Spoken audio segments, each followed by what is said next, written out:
Time for advanced editing. Okay, don't worry, you're going to be fine. It's nothing super crazy, but it is important because this stuff is really what separates some excellent college essays from some okay or decent or good college essays. Okay, so a couple of little advanced grammatical concepts first. The first one is I want to make sure you don't split any infinitives in your essay. And what that means is that if you have an infinitive like to go, right? To go, don't put anything in the middle. To not go. That's not right. You have to say not to go. So you have to keep the to and the verb together. The infinitive needs to be to go, so it's not to go is correct. Okay, so just scan through, make sure you didn't split any infinitives, look between the to and your verb, make sure there's nothing in there, change it if you need to. But here's the big one. Now, when I was a freshman in high school, I had an amazing English teacher. I'm still friends with her. It's, of course, like, oh, she's just so great.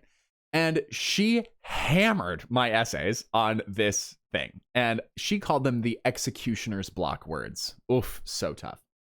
But basically, she would make us go through our essays and take out everything, every word that wasn't serving a really specific purpose. So words like, or words that we could make more muscular or like more, do more work, essentially.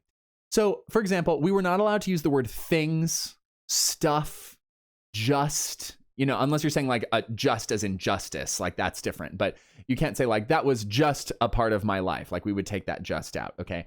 Taking those words out, all you got to do, take them out or find something more specific to put in place of them.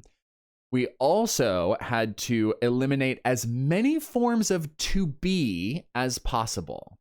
So what that means is if you're going through and you see a lot of forms of to be like I am or I was, let's say I was running was in there.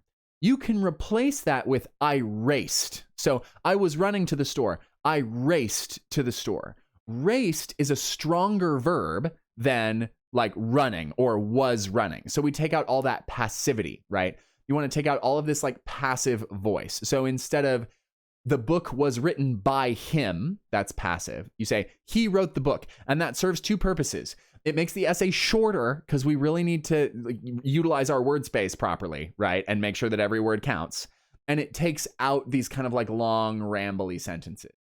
So taking out forms of to be is a real challenge, but it is important. We are also going to take out any instances of hyperbole. So hyperbole is like, she was the most beautiful girl I'd ever seen. And that's fine to say, but it's not arguable. And what that means is that like somebody can't come in and like argue with it or give another perspective. So if you say, for example, this was the most important thing that ever happened in my life. Okay, I'm sure it was, and that's totally great.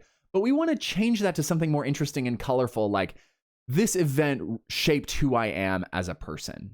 Right? So I hope that makes sense. You're taking out anything that's like, this is the best thing that ever happened, or this is the worst thing that ever happened. Anything that's on the extremes, we can find a more artistic and fun way to write that in.